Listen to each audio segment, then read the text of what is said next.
Better Show. I'm your host, Paul Vogelzang. As part of our Smithsonian Associates Partnership Program, our guest today, Johanna Mendelson Forman, is an expert on the relationship between food, history, culture, and life. Johanna will be appearing at the Smithsonian Associates Program June 5th, 2017, Washington, D.C. at the Ripley Center, presenting on the subject of Tasting Cuba, history, hospitality, and the foods of memory. A special note, following Johanna's presentation on the evening of June 5th, attendees will sample Cuban foods. Johanna maintains that we learn, we understand, we communicate, and solve conflict through the taste of food, and with the recent reopening of Cuba, there is much to experience. People who have visited Cuba recently because of the opening and tourism who want to reflect on what they've tasted.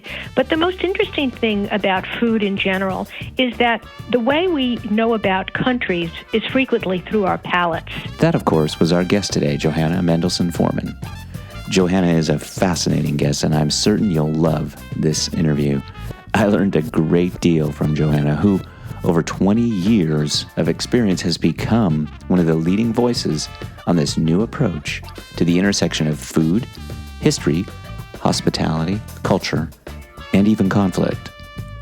Please join me in welcoming Johanna Mendelson Forman to the Not Old Better Show Smithsonian Associates Art of Living series. Johanna Mendelson Forman, welcome to the show. Thanks, Paul. What a pleasure it is to talk to you. I have to tell you, Johanna, this subject, this really wonderful subject that you're going to be talking about on June 5th, 2017 at the Smithsonian Associates program titled Tasting Cuba, History, Hospitality, and the Foods of Memory. So again, welcome to the program, Johanna Mendelson Forman. Tell us about this in a nice general way, and tell us a little bit about you too, and then we're going to dive into these questions that I have. Well, I think that Tasting Cuba is a program that will appeal at many levels to those people who have the historian in them, for those people who feel they are gourmands, to those people who have visited Cuba recently because of the opening and tourism who want to reflect on what they've tasted. But the most interesting thing about food in general is that the way we know about countries is frequently through our palates. Often, especially before the Jet Age, most Americans learned about other cultures through the dining room, through new immigrants that came to the United States that offered their cuisines, from the Chinese to the Italian to the German. In fact, even today, Mexican food, which is so prevalent, is something that has almost become generic. And Cuban food as well is now something that everybody sees on a menu, whether it's in a fast casual chain and it's a Cuban sandwich. So that, interestingly, our ability to understand cultures, which we don't even realize, comes by eating. And I read in my research of you and this subject, I read some interesting terms, and I wonder if you could just touch on those too. One of the terms that I thought was really interesting, it caught me immediately, and again, I just was completely naive to this, and that is this term referred to as conflict cuisine. What does that mean? I guess I've never really thought of my own kitchen as kind of a foreign policy venue, but that's kind of what this is tied to a little bit, right? Well, food has become today not only a tool for building understanding, but it's also a tool of diplomacy. It's part of what was described as smart power, is a way of using the things that we have that are not that are cultural as a bridge to building understanding. But the specifics of conflict cuisine is that many of the foods that we are eating now, particularly in the Washington, D.C. area, the Vietnamese food, the Afghanistan food, the Ethiopian food, the Central American cuisines, are all the results of wars that the United States was involved in, either directly or as a proxy. And these cuisines, which came to our country with the refugees from these places, really helped educate the American public about the different types of needs that people coming from other cultures have. And it's become even more relevant today as the crises around the world are making it harder and harder for people to integrate. So that today, the cooking of refugees, the people who are the victims of conflicts in Syria, in Iraq, in the Sudan, in Ethiopia, people who are coming out of these wars are all bringing with them their memories in the form of the cuisine that they eat. And they're helping not only their fellow members of the same community, but also helping the public learn about the way their culture is translated into food. There's an interesting belief that in the first generation, obviously, you have the language of your country, but in the second, the memory of food is probably the strongest, even if you lose your national language. And I think we see that all over, especially in the city of Washington. I think it exists everywhere, too. Maybe like you, but come from an immigrant family. My family immigrated from Holland during World War II. My grandmother, as a Dutch Jew, escaped kind of the Nazi occupation.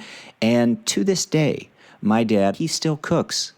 And food is very important to him. So when times were tough, his family kind of turned to food. And as I grew up, life around the table was this big conversation and discussion. And maybe that's part of this too. But my father still makes some of the foods from, his mother, my grandmother, of pancakes and these Dutch waffles. And those are important recipes to our family. So all of this seems to be a natural springboard into this idea of diplomacy. Well, it's interesting, and you mentioned the Holocaust, but in Terezin, one of the concentration camps, there is a Terezin cookbook, and it's not because victims of the Holocaust were able to cook, but many of the women who were in their dormitories would actually write down, if they could find a scrap of paper, recipes and talk about their favorite foods. And some of this survived and was transcribed. So that food has this tremendous power of connecting people that might otherwise have class differences or ideological differences. It is a way of coming together. And, even our own holiday, like Thanksgiving, where we talk about the fights that family have at the Thanksgiving table, are often mitigated by the collective memories of the foods that their relatives prepared. And coming around the table is ancient.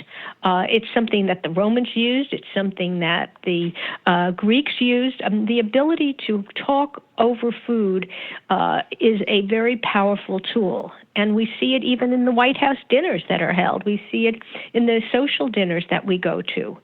I don't know if you realize today there is even a movement called 100 Days, 100 Dinners, where people get together with political differences, and this happened after the election, to try and agree to listen. And when you're eating, often you're able to listen. There's also the phenomena, and I think this is interesting, it's not directly related to Cuban food, but I asked a young millennial writer, I said, why is your generation so interested in food? And I think it's because food is tangible.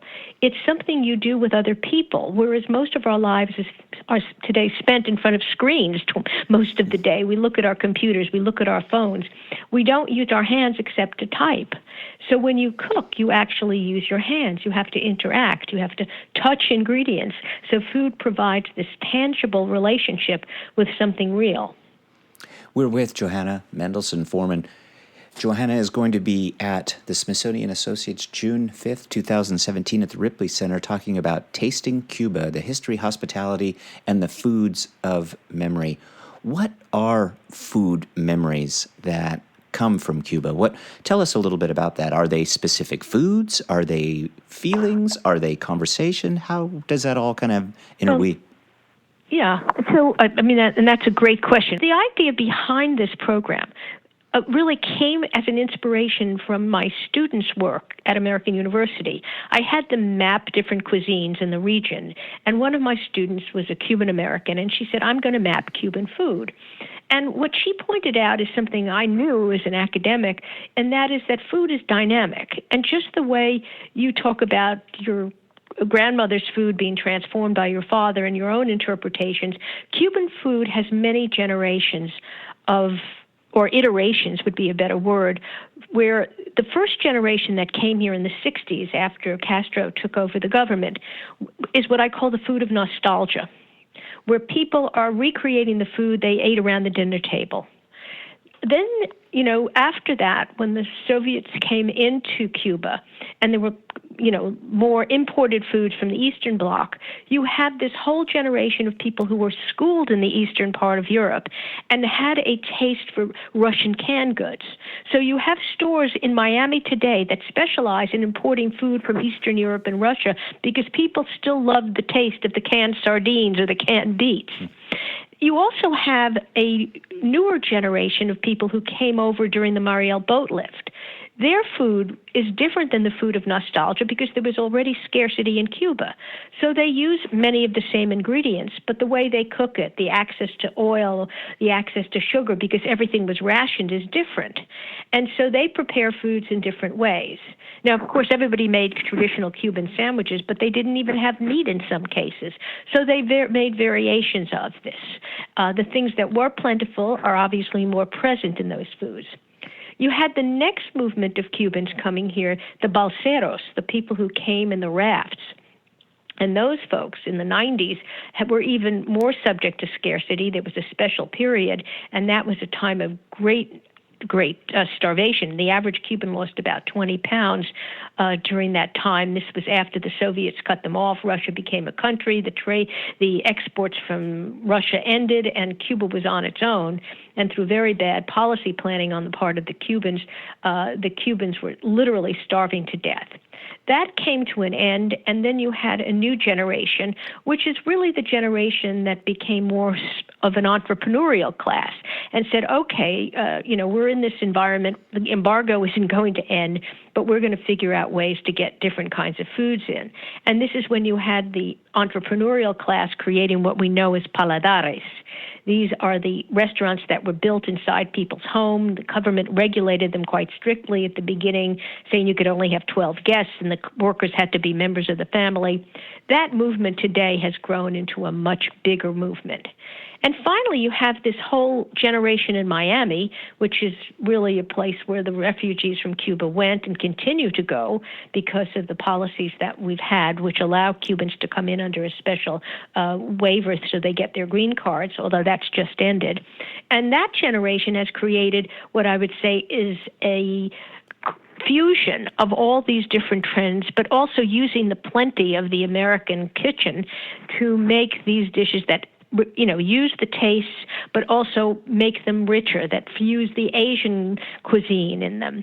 And also, people forget that Cuba is a country where the Afro-Cuban cuisine is a very important part of the meal.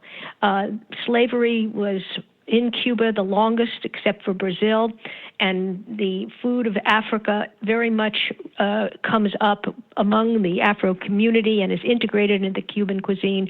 So you have really a melange of what is, on the one hand, universal food of the African population throughout the Western Hemisphere, and also the Spanish cooking, and then the creativity of new chefs who are trying to use many different techniques to make the best of what is now becoming a highly developed cuisine, even down to molecular cuisine if you go to Havana these days. One of the terms that I've read that you use is this idea of Cuban foodways. What does that term mean, and what's the historical importance of that? Well, I think Cuba had many migrations. Mm-hmm. In addition to the Spaniards who first came, there was an indigenous population, though unfortunately the indigenous died out from Western European diseases. The African population, which was brought in from the slave trade, is still very much a part of the Cuban population as a free African population that has remained in Cuba. And the foodways of the slave plantations from the sugar plantations is still very much predominant in some areas of the country, which are rural, although all the sugar mills were closed down in the mid-2000s. And then you have the foodways. I mean, it's a term that anthropologists use to describe the different means and methods of eating. So you have different traditions in different parts of the country that are, as I say, very predominant in using Spanish cuisine, lots of rice, lots of beans, but also very unique, with lots of use of tropical fruits, guava, malanga, which is taro root, pineapple. Cubans like food very sweet, and there is a tremendously important coffee culture in Cuba, which in Washington is now represented by the opening of a new shop called the Colada Shop. Because Cubans drank their espresso coffee in a colada, a group of people who would share one espresso in little thimble-like containers. So there are many different types of traditions in the Cuban cuisine which are part of what we call Cuban foodways. So what is maybe an opinion or tell us kind of a general understanding on your part of this idea that maybe food builds peace? Is that something that is part of the State Department activity? Got to be a goal. Yeah. In Cuba, here's the problem. You have this very divided society between those who receive remittances and have dollars and those who don't. Until the embargo is ended, the segregation of the Cuban society between those who have and have not will remain very clear. And let me say, nobody starves in Cuba. But those people who don't get remittances rely on subsidies by the state. And I've been told in interviews I've done that those subsidies don't last the full month. There are these stores that the government runs where you get your supply of sugar and you get your supply of flour. You even get cigars. But the problem is that these supplies are very, short-lived. And in fact, there are many soup kitchens in communities where the elderly or children don't get enough food and they go to soup kitchens. Those who have get food through what I would call these black market environments and supermarkets that take dollars. And that's, in some ways, I think the dividing line which makes it what I would describe a conflict cuisine, in that the embargo has created this dichotomy in what was once supposed to be this egalitarian and socialist state. And it's very evident when you go as a tourist to Cuba, you have access to all of these private restaurants, and there are multiple restaurants. I think there are between 300 and 500, some people count, of private dining rooms, some of which are very elegant.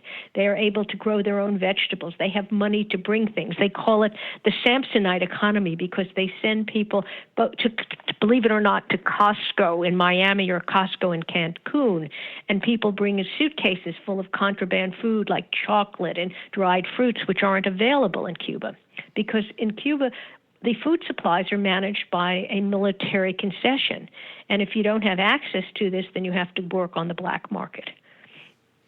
Johanna, I know on the night of the presentation at Smithsonian Associates, June 5th, we're going to be having a little bit of a tasting. Tell our audience a little bit about that and what that involves. Well, of course, that's the best part of the evening because everybody likes to have a nice plate of food in front of them. It's part of the benefit of being a member.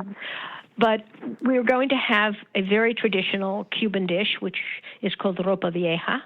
It means basically old clothes, but it's a beef dish of a simmered piece of meat in a wonderful tomato and onion sauce. It's served with rice. I think we'll have fried bananas with that. I also know that we're going to have some appetizers that are prepared by one of the restaurants for us. And exciting is the fact that we're going to have some of the wonderful Cuban drinks. The mojito, the classic drink of Cuba, which is crushed mint and lime and lots of sugar and rum that is going to be prepared by one of the best Cuban bartenders in the area. And, of course, there'll be desserts, which are going to be sweet. There'll be rice and there'll be guava, but I think everybody will be very happy and not be hungry at the end of the evening. Well, it just is a fascinating subject. I know you're going to tell this story in a fascinating way, too. And we're going to have some good food to eat. How can we go wrong? No. Johanna Mendelson Forman, thank you so much for joining us today. And please give us a last word. Tell us, I don't mean to interrupt. Well, as we would say with eating, buen provecho, happy appetite. So I think this program offers a way of, through our palates, tasting what is so important, and that is a way of building community in the Americas. I'm going to be there on June 5th. I look forward to meeting you, Johanna, and I am excited to make sure that my audience hears this message and joins you too. So again, Johanna Mendelson Forman will be at Smithsonian Associates June 5th, 2017 at the Ripley Center. Tasting Cuba, History, Hospitality, and the Foods of Memory. Johanna, thank you very much. I understand you're going to be traveling, so safe travels. Come back to us, and we'll see you on June 5th. Great. I look forward to it, Paul. Thanks for your time. Thank you so much. Okay, bye. Bye-bye.